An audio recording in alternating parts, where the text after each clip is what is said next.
Stanford University seeks to change its websites to ban particularly dangerous words. Evidence mounts that the left's push for economic change truly amounts to a push for economic stagnation, and the Twitter files continue to provide shocking surprises. I'm Ben Shapiro. This is The Ben Shapiro Show.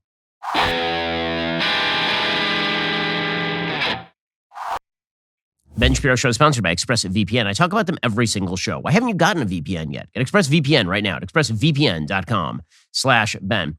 Well, college is a weird place these days. It has become weirder and weirder since I left college, which was approximately 2004. I was in law school until 2007. So I left full campus time about 2007. So it's been 15 years since I was full-time on a college campus. Things were strange then. I wrote an entire book about indoctrination on college campuses circa about 2004. So this is going back a ways. But the reality remains that college is getting weirder and weirder. And now here's the thing.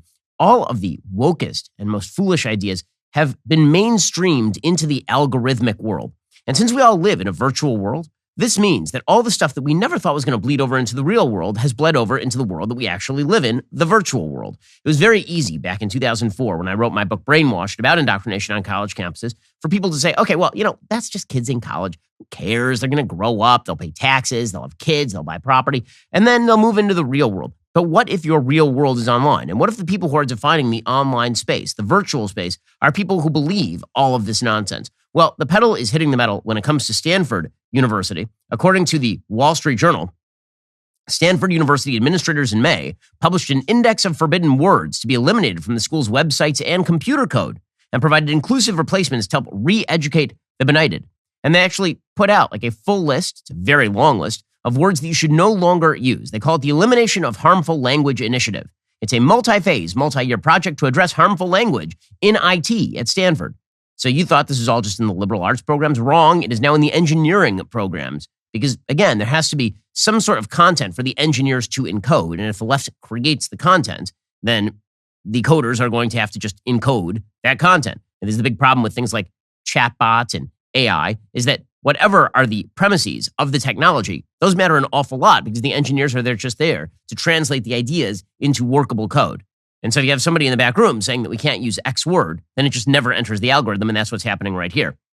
The Elimination of Harmful Language Initiative, which sounds about as Orwellian as it's possible to be, is one of the actions prioritized in the Statement of Solidarity and Commitment to Action, which was published by the Stanford CIO Council and the People of Color and Technology Affinity Group in December of 2020.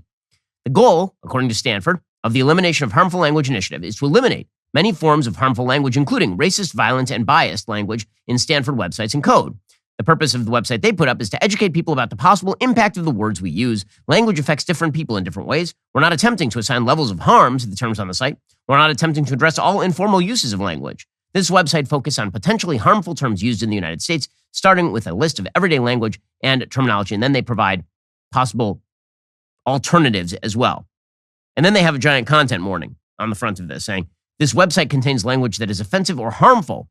Please engage with this website at your own pace. You have to take it slowly, guys, because you never know, somebody could be offended. So they break down the language that they would like to see banned at Stanford University on their websites and all of their tech into several categories. They start with ableist language. This would be language that is offensive to people who live with disabilities and or devalues people who live with disabilities. Some of the things they would like to see banned are things like blind review.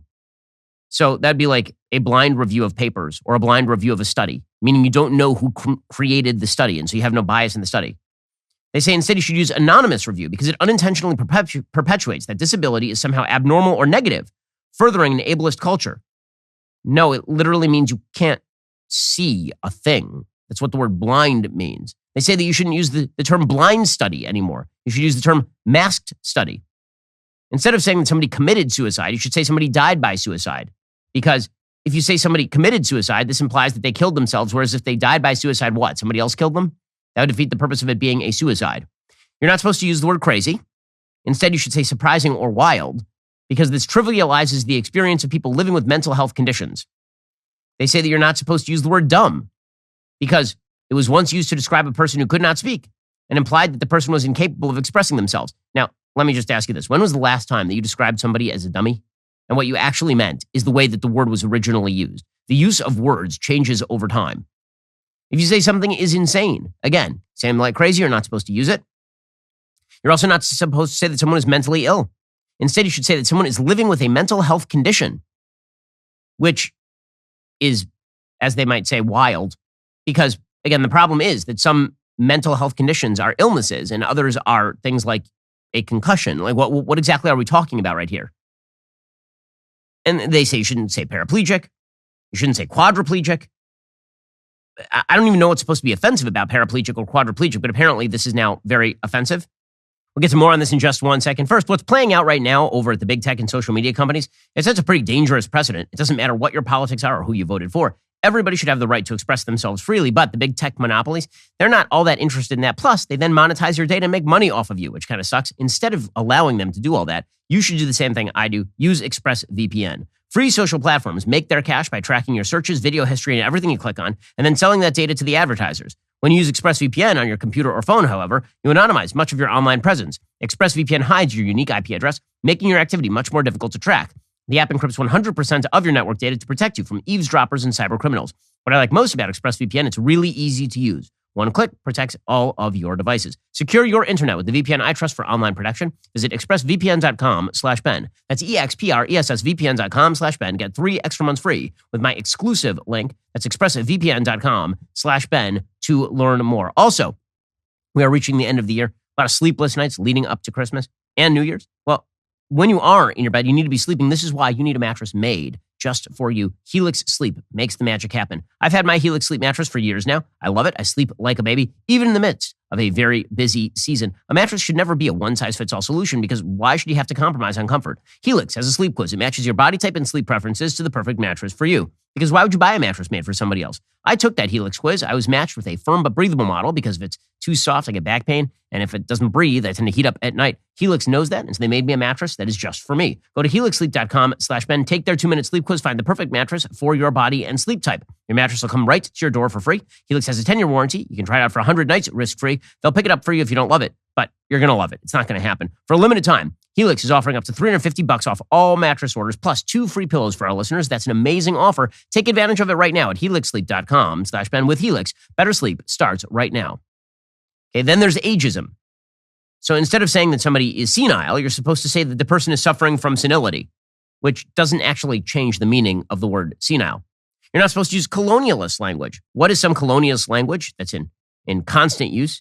Apparently, some of that colonialist language is if you say the Philippine Islands, you're supposed to say the Philippines. All right. Culturally appropriative. You're not supposed to use the word brave anymore.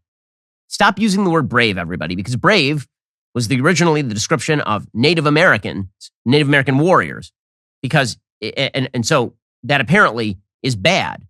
So to use a term that people consider good, that was originally appropriated from Native American culture, but you're using it for a good thing somehow is bad for Native Americans. Chief, that has to be changed. Because if you call a non-Indigenous person chief, it trivializes both the hereditary and elected chiefs in Indigenous communities. I'd just like to point out that the word chief has been long in use in the English language. I'm not sure that it originated with Native American language. Guru, you're not supposed to call anybody a guru. In the Buddhist and Hindu traditions, the word is a sign of respect. Using it casually negates its original value. Does it? If I say someone's a guru, again, that's a compliment. This one is one of my favorites. You're not supposed to say Pocahontas. This one clearly, Stanford just wrote this because Donald Trump kept calling Elizabeth Warren Pocahontas, which of course was him blowing the joke. The joke was Pocahontas, right? Because she's fake Pocahontas.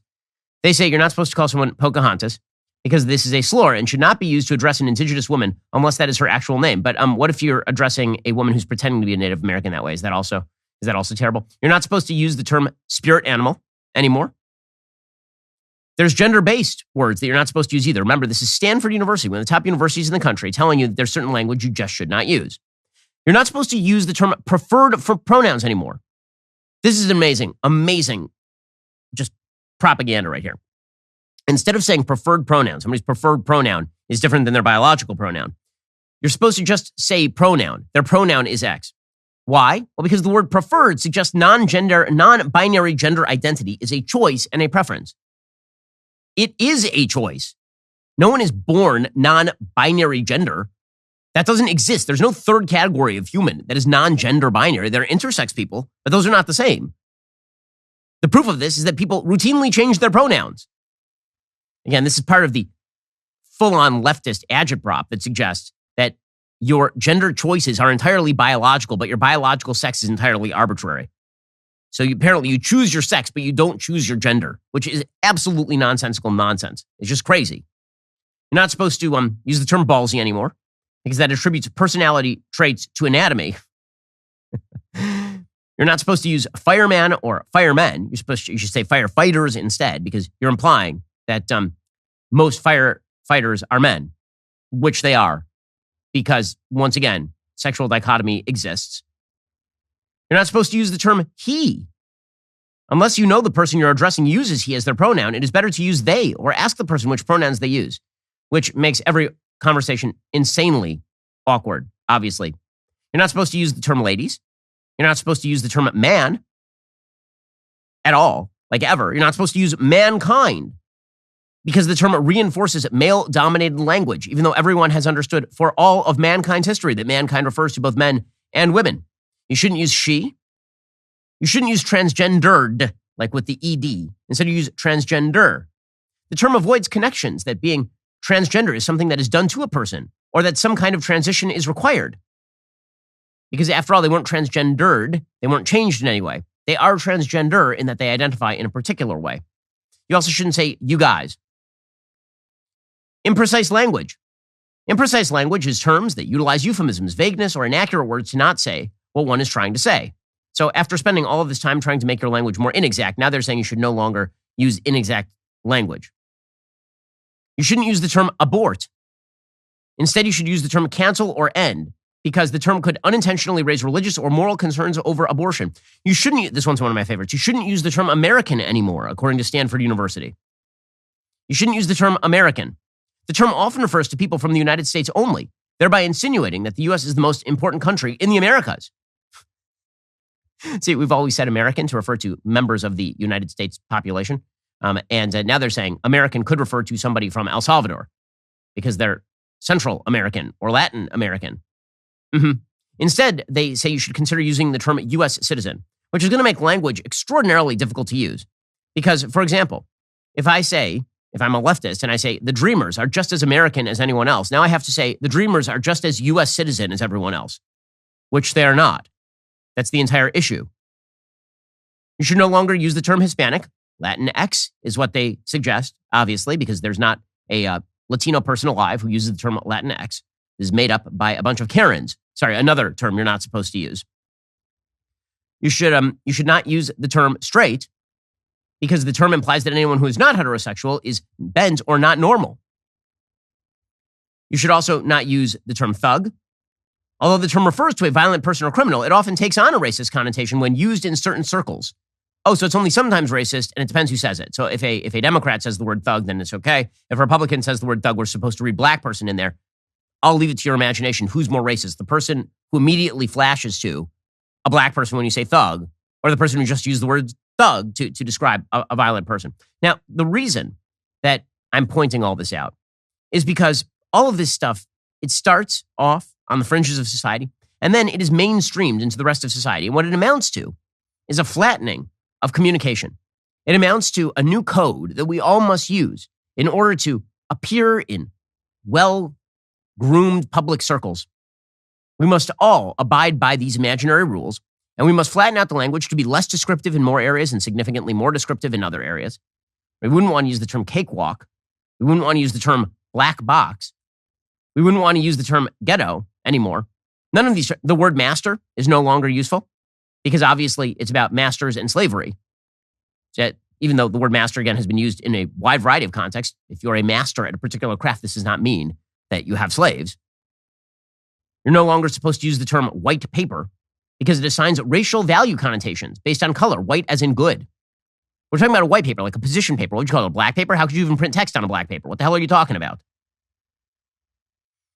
Again, the attempt to change language is, in essence, an attempt to change the way that people think. And this is part and parcel of a broader left-wing agenda about changing how people think. So this happens to be with regard to changing sort of the way in which we communicate with each other so as to foreclose the ability for us to contribute clear and cohesive ideas to one another and then have conversations about them, which, by the way, is the predicate to having a functioning a functioning republic. But that is not the only way in which the left wishes to change things dramatically.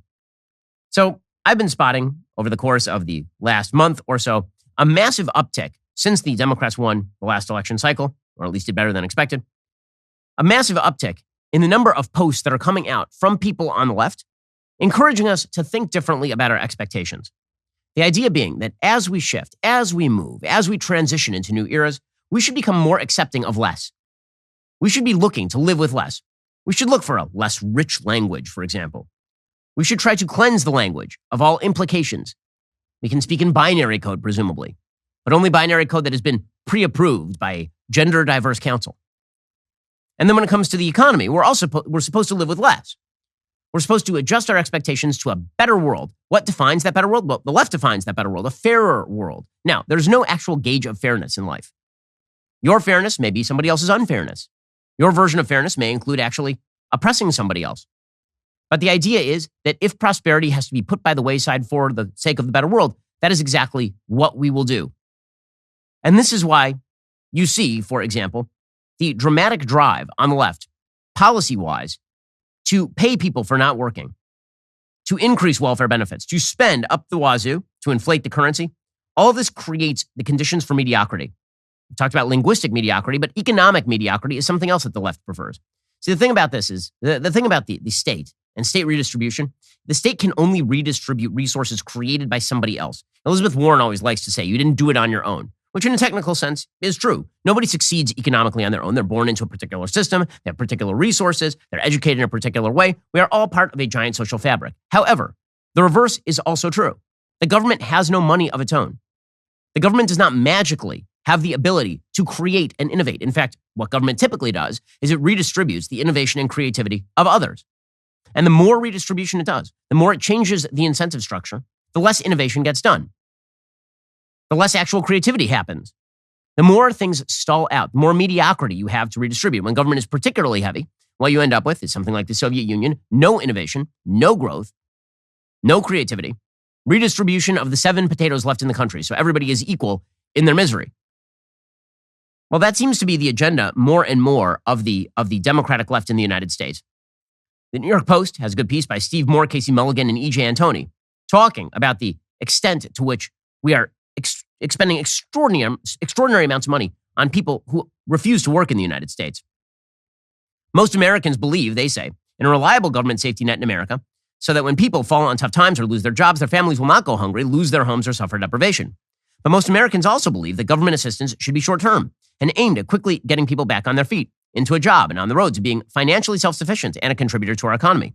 Today's welfare programs are failing to accomplish that goal. Did you know that families earning $500,000 a year can receive Obamacare subsidies? Or that in some states, unemployment insurance benefits can be equivalent to a job with an annual pay of $100,000? It's shocking but true, and it might explain why so many businesses can't get workers back on the job almost 3 years after COVID-19 hit these shores. Today, there are still at least 3 million fewer Americans working than there were in 2019. There are many reasons for the worker shortage. One is that in many states, welfare actually pays you more or nearly as much as respectable middle-class jobs. Under Presidents Barack Obama and Joe Biden, many of the highly effective work requirements which were instituted in the 1996 bipartisan welfare reforms have been eviscerated. Often, limits for public benefits have also disappeared, while Congress and states have made benefits more generous. Many programs, like the Supplemental Nutrition Assistance Program, food stamps, are means tested, so only low-income people qualify for them, but other handouts are not. Which means that in 24 states, unemployment benefits and Obamacare subsidies for a family of 4 with no one working are the annualized equivalent of at least the national median household standard. In 24 states, in other words, you get paid as much to stay at home as you do to make the median in the United States. In a dozen states, the value of unemployment benefits and Obamacare subsidies exceeds the salary and benefits of the average teacher, construction worker, electrician, firefighter, truck driver, machinist, or retail associate. In New Jersey, a family of 4 can receive benefits equal to an annualized earned income of $108,000 with no one working. In Connecticut and New Jersey, a family earning $300,000 a year can receive Obamacare subsidies. New Jersey is a state where a family can earn the equivalent of $100,000 a year if both parents are collecting unemployment and Obamacare subsidies for health care. In Connecticut, the benefits reach $80,000. Now, unemployment insurance is at least time limited to 6 months in most states. But while Americans are receiving those benefits, the financial incentive to jump into the job market is low. And again, a lot of this has to do with a restructuring of how work is supposed to work, about how life is supposed to work. The job, in the view of much of the Democratic Party now, is radical redistributionism with the goal of mediocrity for everyone. Equality and mediocrity. This apparently is the case of Jamelle Bouie over at the New York Times. We'll get to more on this in just 1 second. First, it is very difficult to find good employees. I mean, really, really rough. We've had a labor shortage in this country for a long time. There are 3 million fewer people working now than there were in 2019. A lot of people are just staying out of the workforce, and that means that you really have to find the best people to fill that job opening. This is why you need a ZipRecruiter. ZipRecruiter makes hiring during the holiday season a lot easier. Now you can try ZipRecruiter for free at ZipRecruiter.com/DailyWire. ZipRecruiter uses powerful technology to find and match the right candidates up with your job. You can easily review these recommended candidates and send a personal invite to your top choices so they're much more likely to apply. ZipRecruiter also has an easy-to-use dashboard with a complete suite of tools that lets you filter, review, and rate your candidates all from one place. Discover the joy of hiring with ZipRecruiter. 4 out of 5 employers who post on ZipRecruiter get a quality candidate within day 1. See for yourself. Head on over to this exclusive web address. Try ZipRecruiter for free. ZipRecruiter.com/DailyWire. Again, that's ZipRecruiter.com/DAILYWIRE. ZipRecruiter is indeed the smartest way to hire. Go check them out right now at ZipRecruiter.com/DailyWire and try them out for free. Also, are you paying too much for your cell phone coverage? The answer undoubtedly is yes. If you're using one of the big guys, AT&T, Verizon, T-Mobile, you are paying for probably unlimited data. Are you using unlimited data? Has anyone ever used unlimited data? Instead, why not get talk, text, and blazing fast data for $30 a month? Pure Talk gives you the same network, the same towers, the same coverage as the other guys at half the price. Happy Hanukkah and Merry Christmas. Pure Talk's U.S.-based customer service team makes the switch incredibly easy. You can feel good knowing you're supporting a veteran-owned business as well. When you go to puretalk.com and enter code Shapiro, you'll save an additional 50% off your very first month of coverage. There's no reason to pay Verizon, AT&T, or T-Mobile over $80 a month for wireless services when you can get the exact same service on the same network at Pure Talk for half the price. They literally use the same tower network as one of the big guys. Head on over to puretalk.com, enter code Shapiro, save 50% off your very first month of coverage. That's puretalk.com, promo code Shapiro for 50% off your very first month of coverage. Pure Talk is simply smarter wireless. I've made the switch. It's super simple. You'll be saving money right from the get-go. And again, head on over to puretalk.com. When you use code Shapiro, you get 50% off your very first month of coverage in the first place. So Jamelle Bouie has a piece at the New York Times today titled A 200-Year-Old Argument on Behalf of the Many Against the Few.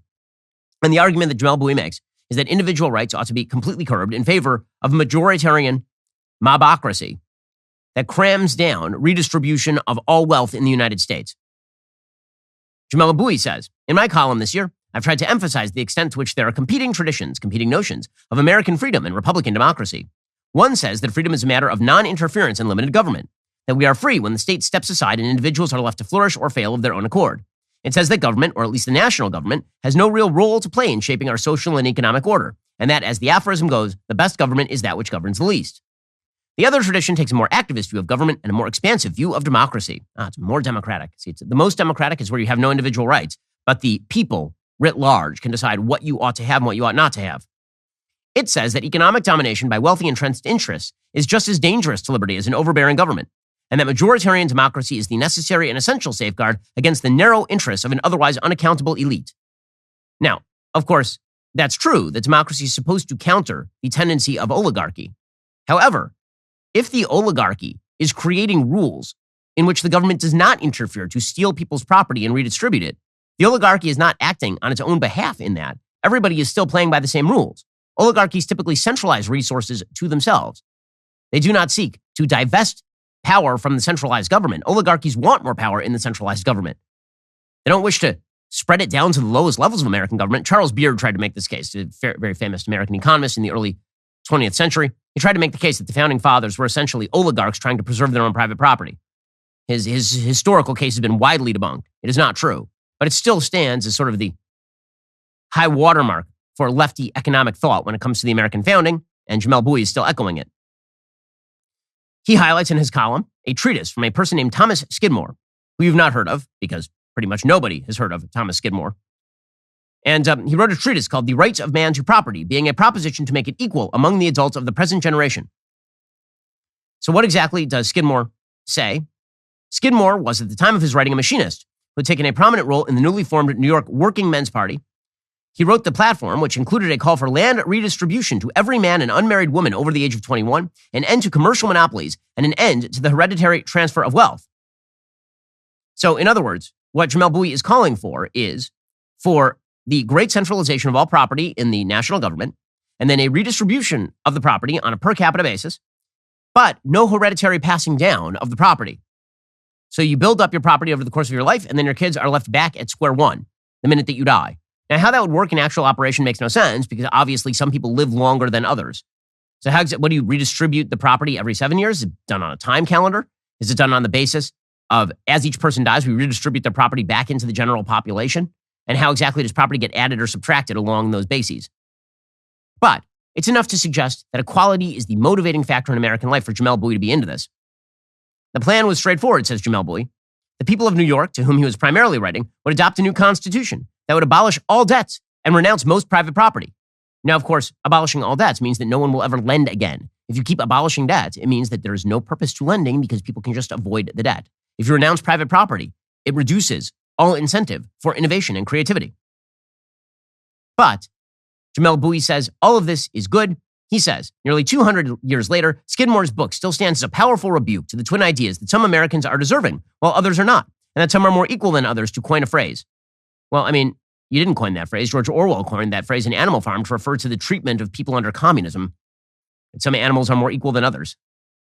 In any case, he suggests that whatever you think of Skidmore's proposals, his vision of radical democratic equality resonates in the face of our deep and persistent material and political inequality.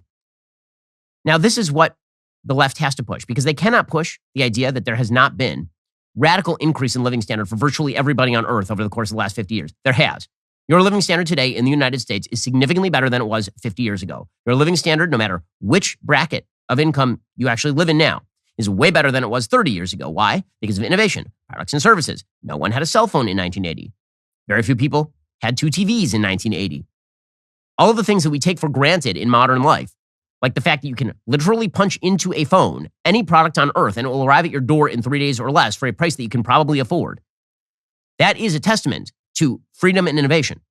It's a testament to the basic notion that human creativity is a key to expressing not only the spirit of the individual, but to the prosperity of everyone. But the left doesn't believe in that, because it means some people are going to succeed more than others. The byproduct of innovation is that some people succeed more than others. Some people are better at innovation. Some people are worse. Some people get lucky. Some people don't. All of that can be true, but the byproduct of an innovative system is one where everybody does better.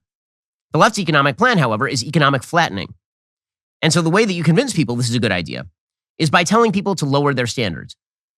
If we all just lower our standards, everything will be better. It's the same way they address education. Sure, a lot of people are failing out. Sure, a lot of people can't go to top-notch schools because they're not doing well in school. Well, the best thing to get rid of the tests.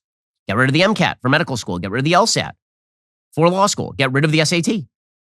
Just flatten out the standards and everyone will be better off, except everyone is worse off. Because a society in which there are some people who succeed and some people who fail, but everybody generally moves up, is better than a society where no one succeeds and no one fails, but overall the society stagnates. Now, there's a very simple test that I've talked about before that I often use when distinguishing whether someone is a smart person or a stupid person. The test is this. Would you rather be the smartest person in a given society, or would you rather be the stupidest person in a given society?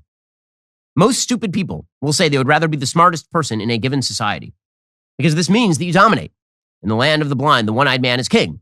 And you'd rather be the king of Afghanistan than to be a welfare case in the UK. Well, the thing is that that's probably not true. That's probably not true. If you live in absolute primitive standards, that's not materially better. This is why smart people will say, I'd rather live in a society of geniuses and be the dumbest guy on the line. Because that means, in a world filled with geniuses, you know how amazing life is going to be? As the world gets more innovative, as the world gets more creative, the world gets better.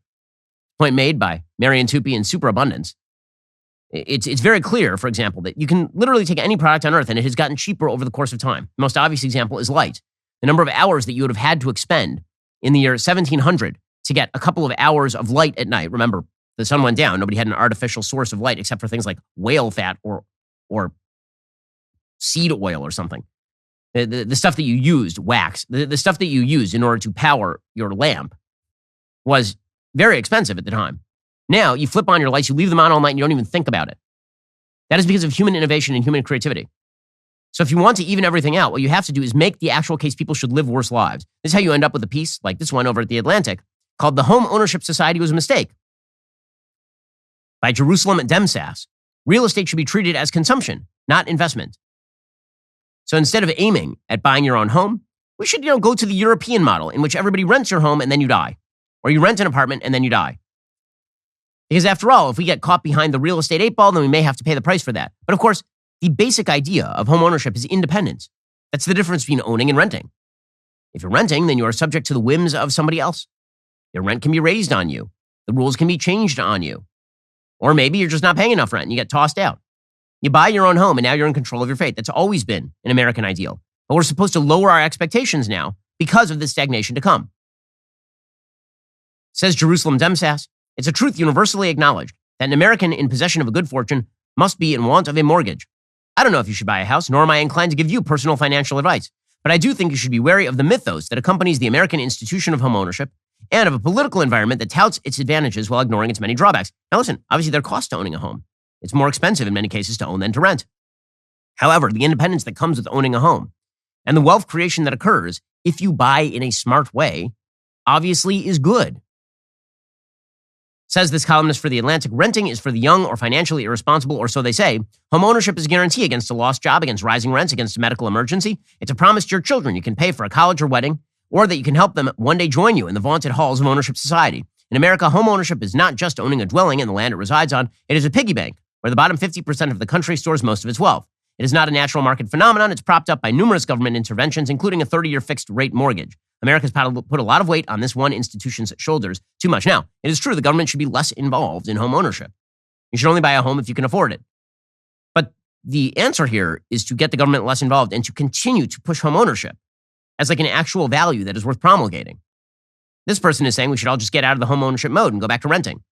Live in small apartments along the Champs-Élysées or something. The consensus that home ownership is preferable to renting obscures quite a few rotten truths about when home ownership doesn't work out, about whom it doesn't work out for, that its gains for some are predicated on losses for others. Speaking in averages masks the heterogeneity of the home ownership experience. That's the key line. That's the key line for all Democratic policy proposals at this point. If you speak in averages, you mask the heterogeneity of the home ownership experience. Just get rid of the word home ownership, and that is the whole deal. Get rid of freedom. Search for mediocrity instead. Why? Because if we speak in terms of averages, then what you're going to do, if I say, for example, as I have, that the average living standard in the United States has risen dramatically over the course of the last 30 years, this forgets the fact that some people win and some people lose. No, it doesn't. It speaks in terms of averages because when you're making public policy, it's the greatest good for the greatest number. That's what public policy, it's why it's public policy. When you're making the rules for the road, of course you're going to speak in terms of averages because literally every system, including the quote-unquote most equal systems, have winners and losers, as Stalin could have told you from his dasha. But the idea here is that when you remove all of the vicissitudes, the ups and downs of life, the winners and the losers, and by the way, most of us across the course of our life will in fact experience the winning and the losing. People are wealthier at the age of 50 than they were at 20. People go up and down in terms of income brackets. When you remove all those vicissitudes, when you remove the idea of winners and losers, you end up with a middle. But the middle happens to be a much lower middle than it would be if you averaged out the winners and the losers in a free society.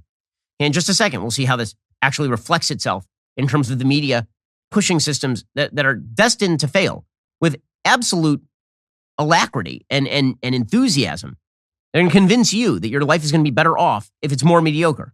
We'll get back to this in just 1 second, but before I continue, I wanted to pay tribute to a person who's a continual source of positivity, inspiration in my day-to-day experience here at the Daily Wire. One of the most emotionally knowing people out there, one of the people who is most in touch with his inner being. As the saying goes, hire people who are better than you are. I helped hire Matt Walsh several years ago when he was changing the world from the driver's seat of his van. Now he's not just changing the world at large, but he's changing my world by actually forcing me to read a 1-minute ad for Matt Walsh because I lost a dumb election bet to him that I never should have made. I sincerely mean every single word of all the compliments I'm about to pay to Matt Walsh, who is the kindest, gentlest, most wonderful person I've ever met. Matt's documentary, What is a Woman?, might be the best piece of journalism ever to appear on film. His books are spectacular. Perhaps the most extraordinary of all is the giant walrus plushie. It is big, soft, and cuddly. I didn't steal it. I don't have it. I don't know where it is. It may have taken 4 grown men to carry it into the DailyWire building, but on more than one occasion, I've seen Matt carry it around with just one hand. And now that it's missing, gotta say, wasn't me. If there is one man who truly lives up to his pronouns of handsome and brilliant, even though that makes no sense because those are adjectives, it is the Matt Walsh. I'm eternally thankful to have the opportunity of working alongside this intellectual and emotional giant of our era. One day, I hope to have a beard that is just as wonderful as Matt Walsh is. And frankly, I hope that my wife allows me to have a beard. Matt Walsh does need the beard, but it's not because he's really ugly underneath the beard. It's because he's just so darn handsome that the beard festoons his face, that glorious visage, with just the world's most lumberjacky odd beard. Anyway, the Matt Walsh Show streams every Monday through Friday, 1:30 p.m. Eastern on DailyWire.com. Also, my book club, Ben Shapiro's Book Club, is back tomorrow for our final episode of 2022 at 8, 7 Central only on Daily Wire Plus. This month's book is The Screwtape Letters by C.S. Lewis. It's a fantastic book. It really is moving, and it is brilliant. It is witty. It's funny. You have to be an all-access member to join in on the fun. Head on over to dailywire.com/Ben and become a member today. Join us tomorrow at 8, 7 Central as we discuss The Screwtape Letters. That is dailywire.com/Ben. I will see you there. All right, so again, the push for the mediocre is something that the left has to push because the outcome of their programs is generally not widespread prosperity. It is ever shrinking prosperity, but in equal measure. This is why you see every so often, there's just an article in a mainstream publication talking about why you should eat bugs. And most of us look at that like, I'm not eating a bug. Why would I eat a bug? And they're like, well, no. You're going to eat bugs and you're going to like eating bugs. You will love eating bugs. For example, late November, the Washington Post runs an article called Salted Ants, Ground Crickets, Why You Should Try Edible Insects. I'm going to go no on that, Bob. That sounds awful. But no, you're going to love it. On a clear August morning in southeastern Pennsylvania, more than a dozen adults and children stood in a park pavilion listening to mealworms sizzling in a hot pan. They were learning about entomophagy, the human consumption of insects, from Lisa Sanchez, a naturalist with the Lancaster County Department of Parks and Recreation who has taught the practice for 25 years. Suddenly, one mealworm sputtered out of the pan. 6-year-old Adeline Welk popped it into her mouth. The crowd cheered. It's not bad, she explained. It kind of tastes like kettle corn. It's not that bad is the slogan of the left. It's not that bad. Well, maybe it is, and you're just convincing yourself it's not that bad. Maybe it really does suck, like a lot, to eat bugs. Maybe we've spent entire periods of human civilization trying to avoid eating the bugs. And yet now you're trying to convince everybody that eating the bugs is like the best thing that you could do, apparently. Again, it's a widespread notion that if we live a worse life, suddenly things will be better. It's something that has been pushed by, for example, Klaus Schwab, the international supervillain who leads Davos and the World Economic Forum. He literally writes in his book, The Great Reset, about how it might not be so bad if we actively lower living standards. He argues that we should try to decrease global GDP in the name of priorities like climate action, sustainability, inclusivity, global cooperation, health, and well-being. This is a direct quote. Quote, we might even find we can live with such a scenario quite happily, meaning a lower GDP, a worse economic life. We can do all that in the name, not of the future, in the name of equality, in the name of fairness. Now, the reality is, of course, that what you end up with is just garbage. This is what's happened with the National Health Service in Britain. So remember that the left would love a nationalized health system. In fact, they make the argument explicit. There's an entire article by a columnist over at the New York Times, Thomas Frank, the person who wrote What's the Matter with Kansas, in which he suggested that Kansas should get on board with the socialism. It didn't work out that well for him. But in any case, he's been arguing for literally years that the left needs to push for more leftism, hard leftism, that the Democratic Party needs to push harder and harder and harder. So, for example, when he talks about healthcare, he says that they need universal healthcare. Right? Sizable majorities of Americans definitely want universal healthcare. But as I've talked about before, every policy comes with attendant drawbacks and benefits. When you look at the National Health Service in Britain, it is a bleep show. And it is a bleep show specifically because when you redistribute and change the innovation standards, when you change all of the incentive structures, what you end up with is a significantly worse world. There's actually, believe it or not, a fabulous article in the New York Times about this week, titled One Day with an Ambulance in Britain, Long Waits, Rising Frustration. Quote, Rachel Perry and Wayne Jones, 2 paramedics with the Wrexham Ambulance Service, pulled up to a hospital in northern Wales with a patient just after 10 a.m. one early December morning. That's when their wait began. It would be 4:30 p.m. before their patient, a 47-year-old woman with agonizing back pain and numbness in both of her legs would be handed over to the emergency department of Wrexham Mailer Hospital. It was more than 12 hours since she had first called 999, the British equivalent of 911. So imagine that in the United States, you fall down, you now have numbness in both of your legs and agonizing back pain, and it takes the ambulance 12 hours to reach you. 12 hours, not 12 minutes, 12 hours. First of all, if it were 12 minutes in the United States, people would scream at you. Now it's 12 hours in the UK. Perry says, we start with an apology now. Every job is like they open the front door. Hi, we're sorry we're late. That has become the norm. The sight of ambulances lined up for hours outside hospitals has become distressingly familiar in Wales, which last month recorded its worst wait times ever for life-threatening emergency calls. But the problem is far from isolated. Ambulance services in England, Scotland, and Northern Ireland are also experiencing record high waits. It's a near-crisis situation experts say signals a breakdown of the compact between Britons and their revered National Health Service, that the government will provide responsible, efficient healthcare services, mostly free, across all income levels. And equality is the byword, and the result is 12-hour wait times for an ambulance. The issue will be cast into sharp relief on Wednesday when ambulance service staff in England and Wales staged the first of 2 strikes over low wages and deteriorating work conditions. They're scheduled to walk out again next week. So you have a nationalized health service in which the doctors, nurses, ambulance workers can strike against the public interest over low wages and bad work conditions. Yeah, things are going great over there. This will be the latest walkout in a period of intense labor strife in Britain, with a series of strikes planned across the country during the holidays. Nurses are staging their second one-day strike on Tuesday. Rail workers and border control workers at airports will begin several days of strikes later in the week. Countless harrowing incidents have called attention to the ambulance problem in Britain, including that of an elderly man whose family covered him with a tarp as he waited 7 hours after falling outdoors, and a 17-year-old soccer player who waited for 4 hours lying on a rainy field after suffering a neck injury. Apparently, there's an acute lack of beds in the accident and emergency departments. They're overcrowded because of an inability to find room for patients elsewhere in the hospital. That is because patients ready to be discharged from the hospital often have nowhere else to go as a result of dwindling social care services, which have been hobbled by a lack of government funding and severe staffing shortages.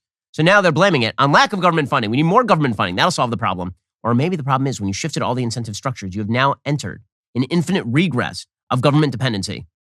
You need the government to fund this. How do you get the government to fund it? You raise the taxes. On whom? On the businesses. The businesses produce less. How do we get them to produce more? Got to nationalize the businesses. Now the nationalized businesses don't produce nearly as well as they did before. What do? We raise the taxes. Well, you can't do that. We spend more. We spend more. And it turns out you've now debased the currency. Well, what do you now? Well, maybe you try to borrow. Well, nobody actually wants to borrow because they see that your industry is struggling. So what do you do now? Well, austerity measures. You cut the services. But if you cut the services, that's the whole problem in the first place. Once you screw up the incentive structures, the mediocrity gets worse. It is not as though you just freeze things in place. You freeze things at the beginning.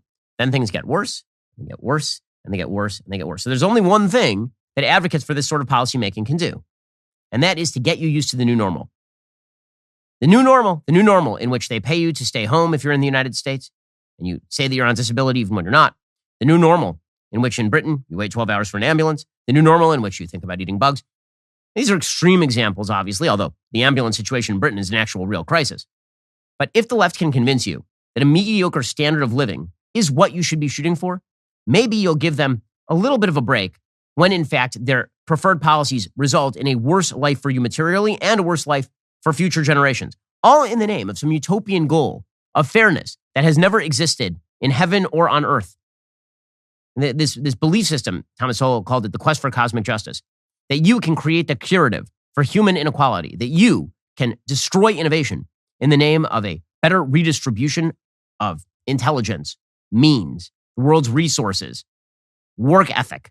That you can do all that? You cannot. You cannot, nor should you. Because if you do, you make life worse for literally everyone. Alrighty, folks, the rest of the show is continuing right now. You're not going to want to miss it. We will be getting into all of the latest on the Twitter files from reporter Michael Schellenberger, who broke some astonishing information about the collusion between the FBI and Twitter. If you're not a member, click the link in the description and join us.